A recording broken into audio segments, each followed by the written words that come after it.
जिससे हम लोग क्वालिफाई कर सकते हैं।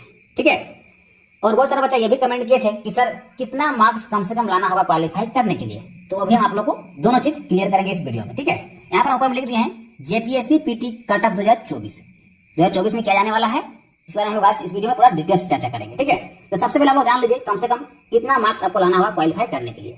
देखिए, एक तरफ कैटेगरी लिखा हुआ, एक तरफ दिया हुआ है मिनिमम क्वालिफाइंग मार्क्स। अगर आप जनरल कैंडिडेट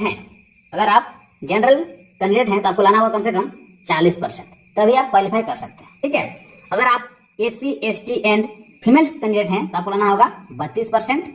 अगर आप ईबीसी कैंडिडेट हैं तो आपको लाना होगा 34%, और बीसी कैंडिडेट है तो आपको लाना होगा 36.5%, और प्रिमिटिव ट्रेवल्स ग्रुप का कैंडिडेट है तो आपको लाना होगा 30%, और आप अगर ईडब्ल्यूएस के अंतर्गत आते हैं तो आपको लाना होगा 40%। ये दोस्तों आप लोग को जो हम बताएं ये है मिनिमम क्वालिफाइंग मार्क्स, यानी कम से कम इतना मार्क्स आपका होना चाहिए एग्जाम में, तभी आप क्वालिफाई करेंगे।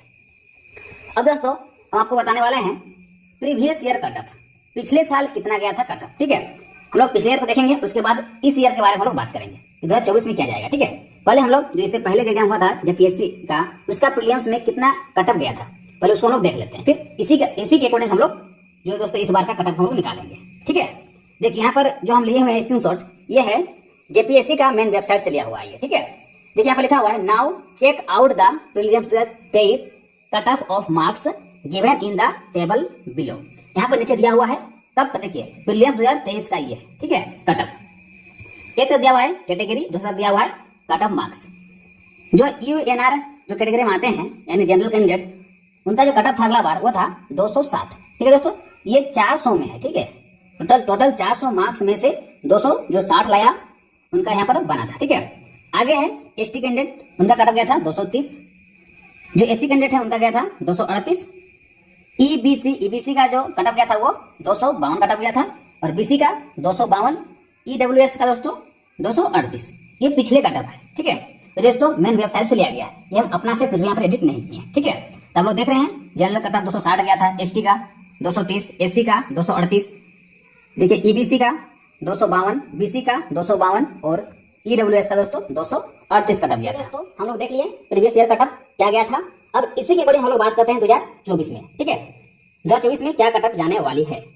दोस्तों कट ऑफ को निकालने के लिए हमें बहुत सारे बातों को ध्यान में रखना होता है, जैसे कि इस बार जो एग्जाम हुआ उसमें प्रश्न का लेवल क्या था, प्रश्न आप लोग को हार्ड पूछा गया, या प्रश्न आप लोग को आसान पूछा गया, या प्रश्न आप लोग को मॉडरेट पूछा गया।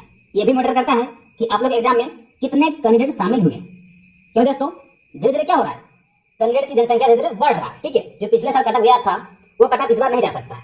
ये दोस्तों डिपेंड क्या करता है, क्वेश्चन लेवल डिपेंड करता है, विद्यार्थियों की जनसंख्या डिपेंड करता है, बहुत सारी चीज डिपेंड करता है। ठीक है, तो सारी चीज को देखते हुए हम आज इस कट ऑफ को बता रहे हैं। ठीक है, देखिए हम यहाँ पर लिख दिए हैं ये जेपीएससी पीटी 2024। ठीक है, एक तरफ हम लिखते हैं दोस्तों कैटेगरी, दूसरा तरफ लिख दिए हैं मार्क्स। ठीक है दोस्तों, बहुत सारा बच्चा ये कमेंट कर रहे थे कि सर पेपर 1 में थोड़ा क्वेश्चन हार्ड पूछा गया था और पेपर 2 में थोड़ा सा क्वेश्चन इजी पूछा गया था। ठीक है, और दोस्तों आपको पता है जेपीएससी में आप लोग का नेगेटिव मार्क्स नहीं होता है, यानी अगर आप लोग गलत करते हैं तो आप लोग का नंबर नहीं कटता है, इसलिए थोड़ा सा क्या होता है मार्क्स अधिक लाना पड़ता है जेपीएससी में। ठीक है, क्योंकि नेगेटिव नहीं होने के कारण क्या होता है मार्क्स थोड़ा सा बच्चा का अधिक आ जाता है। ठीक है, देखिए यहाँ पर लिखे हुए हैं एक तरफ कैटेगरी दूसरी तरफ मार्क्स। जो जनरल कैंडिडेट है दोस्तों उनको कम से कम लाना होगा 255 से लेकर 265 के बीच। ठीक है, ये दोस्तों आप लोग कितना 400 नंबर बता रहे हैं, 400 नंबर में अगर आप कम से कम 255 से 265 के बीच अगर आप ला रहे दोस्तों, तब आराम से क्वालिफाई कर सकते हैं, आप मेंस का तैयारी कर सकते हैं। अगर इससे अधिक आपका नंबर आता है दोस्तों तो और अच्छा बात है। ठीक है, अगर आप एससी कैंडिडेट में हैं तो आप कम से कम 225 से लेकर 235 नंबर के बीच लाते हैं, इसके आसपास, तब आराम से दोस्तों आप मेंस का तैयारी कर सकते हैं। और अगर इससे अधिक लाते हैं तो और अच्छा बात है। ठीक है, अगर आप एसटी कैंडिडेट हैं तो आपको लाना होगा कम से कम 210 से लेकर 220 नंबर के बीच। अगर 210 से 20 में लाते हैं दोस्तों तो आराम से क्वालिफाई आप कर सकते हैं। ठीक है, अगर इससे अधिक लाते हैं तो और अच्छा बात है। अगर आप ईबीसी कैंडिडेट हैं तो आपको लाना होगा 250 से लेकर 260 के बीच, और बीसी कैंडिडेट हैं उनको लाना होगा 250 से लेकर 260 के बीच, और ईडब्ल्यूएस कैंडिडेट हैं तो आपको लाना होगा 235 से लेकर 245 के बीच। अगर आप इसके आसपास ला रहे हैं दोस्तों तब आराम से मेंस का तैयारी कर सकते हैं। और अगर आपका नंबर इससे अधिक आ रहा है तो और अच्छा बात है। चलिए हम लोग थोड़ा सा पेपर वाइज ही बात कर लेते हैं। आप लोग जान दोस्तों 2 पेपर था, पेपर 1 और पेपर 2, 2 पेपर था। ठीक है दोस्तों, जो जनरल कैंडिडेट है उनको लाना है 255 से लेकर 260 के बीच। अगर आप मान लेते हैं पेपर 1 में हार्ड प्रश्न था, तो अगर आप कम से कम 60 प्रश्न सही कर रहे हैं और पेपर 2 में 70 प्रश्न सही कर रहे हैं तो आप लोग आराम से क्वालिफाई कर जाइएगा। ठीक है, कम से कम इतना प्रश्न सही करके आ रहे हैं तो आराम से आप क्वालिफाई कर रहे हैं। अगर आप एसी कैंडिडेट में हैं और अगर आप कम से कम पेपर 1 में 55 सही कर रहे हैं और पेपर 2 में 65 सही कर रहे हैं तो आराम से आप क्वालिफाई कर जा रहे हैं। अगर एसटी कैंडिडेट हैं तो अगर आप कम से कम 50 प्रश्न सही कर रहे हैं पेपर 1 में और पेपर 2 में कम से कम 60 प्रश्न, तो आराम से दोस्तों क्वालिफाई कर जा रहे हैं। ठीक है, अगर आप ईबीसी कैंडिडेट हैं तो आप कम से कम पेपर 1 में 60 सही कर रहे हैं, पेपर 2 में 65 सही कर रहे हैं दोस्तों, तब आराम से क्वालिफाई कर जा रहे हैं।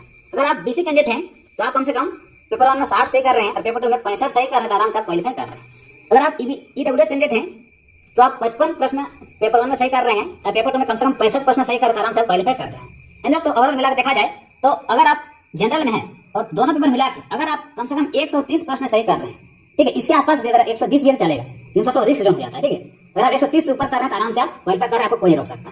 ठीक है, अगर आप एसी कैंडिडेट में हैं तो टोटल मिला के कम से कम आप 120 प्रश्न सही कर रहे हैं दोनों पेपर मिला के, तब आराम से क्वालिफाई कर जा रहे हैं। ठीक है, अगर मान लेते हैं आप एसटी कैंडिडेट हैं तो अगर आप 110 प्रश्न भी सही कर रहे हैं दोस्तों, तब आराम से क्वालिफाई कर जा रहे हैं दोनों पेपर मिला के। ठीक है, आप ईबीसी कैंडिडेट हैं, ईबीसी कैंडिडेट तो आप दोनों पेपर मिला के 125 प्रश्न सही कर रहे हैं दोस्तों, तो आराम से क्वालिफाई कर जा रहे हैं। अगर आप बीसी कैंडिडेट हैं तो आप 125 प्रश्न सही कर रहे हैं दोनों पेपर मिला के, तब आराम से क्वालिफाई कर जा रहे हैं। ठीक है, अगर आप ईडब्ल्यूएस कैंडिडेट हैं, ईडब्ल्यूएस कैंडिडेट हैं तो आप कम से कम 120 प्रश्न सही कर रहे हैं दोस्तों, तब आराम से क्वालिफाई कर जा रहे हैं। ये जो हम आप लोग को बता रहे हैं दोस्तों, ये प्रीवियस ईयर का कटअप को ध्यान रखते हुए, इस बार का एग्जाम का जो पेपर था उसका लेवल क्या था उसको ध्यान रखते हुए, और जो कितना बच्चा एग्जाम में बैठा है उसका ध्यान रखते हुए, सबको ध्यान रखते हुए दोस्तों हम ये कटअप आप लोग को बताएं। ठीक है, तो इसी के आसपास आप लोग कटअप इस बार जा सकता है।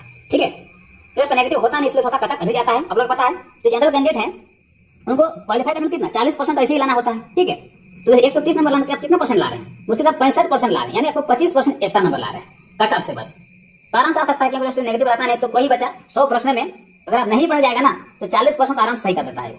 ठीक है, थोड़ा बहुत पढ़ेगा 40 नंबर तो ऐसे ही सही कर देता है बिना पढ़े भी, क्योंकि नेगेटिव नहीं है, 100 मार देगा तो आराम से 35-40 सही हो जाता है।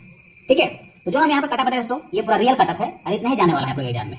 ठीक है, चलिए हम मिलते हैं नेक्स्ट वीडियो।